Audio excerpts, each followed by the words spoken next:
Lo que avui us ensenyaré com hem acabat convertint una habitació que tenim una mica de traster i l'hem acabat convertint en l'habitació que jo li dic l'habitació gamer, que ja l'haureu vist en algun vídeo.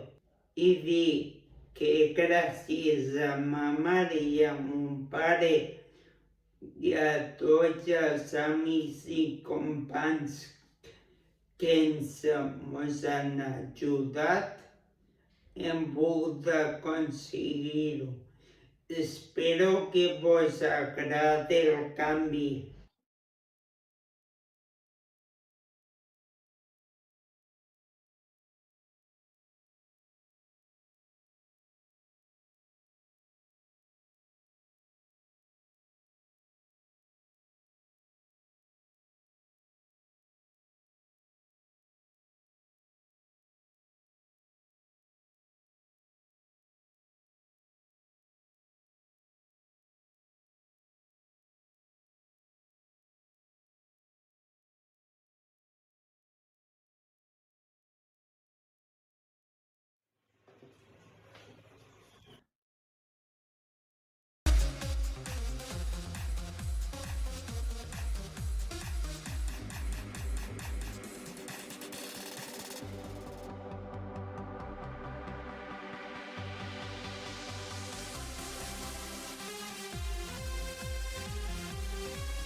I dir que gràcies a mon pare i ma mare